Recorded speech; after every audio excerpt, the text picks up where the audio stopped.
It wasn't until a few months later that I would completely grasp what he meant.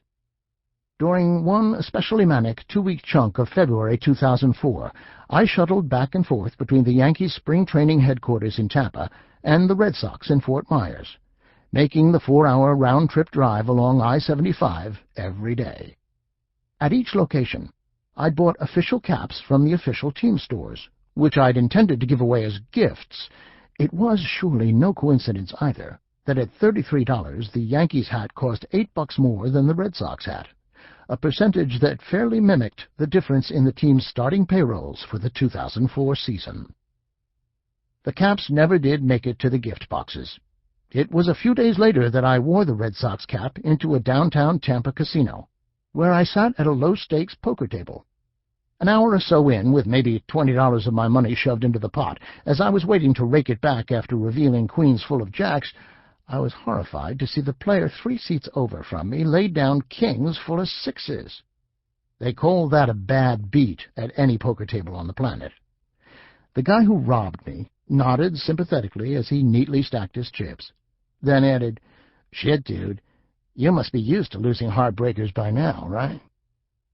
It took only a few moments to realize what he meant, when I remembered what I had worn to that table, how the dark blue cap had developed into a universally accepted symbol for suffering and torment, the old English B on the front, literally a scarlet letter representing baseball bereavement. "First Boone," said another guy at the table, laughing, referring to the Yankees' third baseman whose epic 11th inning home run had broken a fresh set of hearts all across New England 4 months before. And then kings full of 6s. Tough. And I understood. I'd only felt it from a distance before. Suddenly, a table of card-playing strangers had looked at my headwear and made an absolute judgment about me, and I eased into the role with little difficulty. "Yeah," I said, aping the words I'd heard from dozens of legitimate Red Sox fans the prior few months. "Aaron fucking Boone." "You gotta go through it," he'd said, "to know what it's like to go through it." He was right, and as Yogi might also have said, you don't have to be in it to be in it. You don't have to be a player, a manager, or an owner to be fully engaged. If you enter this fray, if you endorse one side or the other, then it makes you who you are and what you are forever, as much as any declaration anywhere in sports. And in the 23 months stretching from December 2002 through October 2004, there came an even more startling stream of contempt, antagonism, respect, fear, anger, joy, and sorrow on both sides than ever before. What follows is an appreciation for all the color, all the characters, all the craziness that has fueled this wonderfully American bond between the Yankees, baseball's unmatched empire, regal and dominant and preeminent for decades, and the Red Sox, who dubbed themselves a merry band of carefree idiots, eager to challenge the establishment Yankees, determined not to rest their bearded, hairy, free-spirited selves until they'd unseated not only their nemesis, but 86 years of torment as well. He'd been asleep for only a second or two, the kind of restless, involuntary slumber that arrives only after you've stretched your work-night bedtime way too long. Through much of working-class America, millions of people were fighting a similar battle, not wanting to give in to their eyelids, certain that something unforgettable would soon fill their television screens. Clocks up and down the East Coast had just clicked to 12:15 a.m.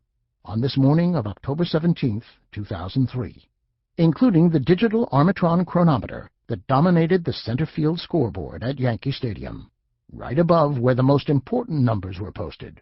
Red Sox 5, Yankees 5, bottom of the 11th inning, 7th and deciding game of the American League Championship Series. It was quiet inside the 80-year-old stadium, a spooky silence, having long before seeped into the bleachers and grandstands, where 56,279 had gathered to watch these two old foes play out the final moves of their sweaty chess match. It was a duel that had even captured the imaginations of otherwise sane citizens who spend their days blissfully unaffected by baseball.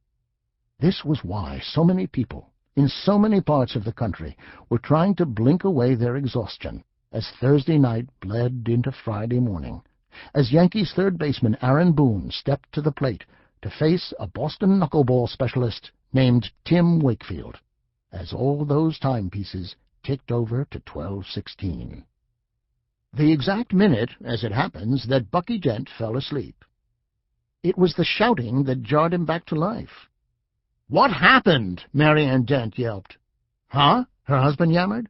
"Look at the TV. They're mobbing somebody. The Yankees just won the game. They won the pennant. I think someone hit a home run."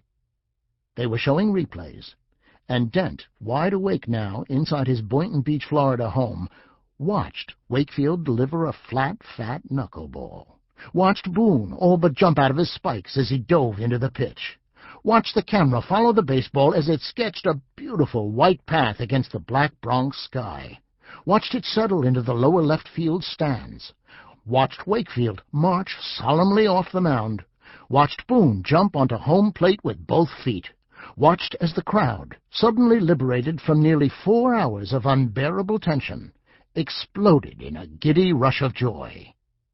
"Look at you," Mary Ann Dent said. "You're beaming." It was more than that, of course. Dent's eyes remained locked on the TV, but the moment he saw it all unfold, his soul had immediately drifted.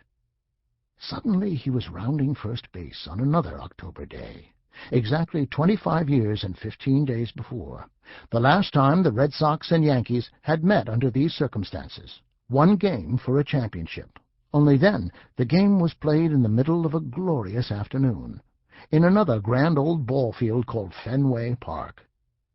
Dent had greeted Mike Torres's fastball with the sweet spot of his borrowed Max 44 bat, and now his eyes were trained on the left fielder, Carl Yastrzemski, who was drifting back toward the left field wall, only 310 feet from home plate.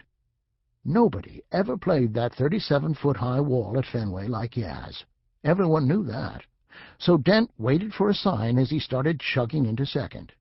Did I really get enough of it? When Yastrzemski's knees buckled, Dent knew he had.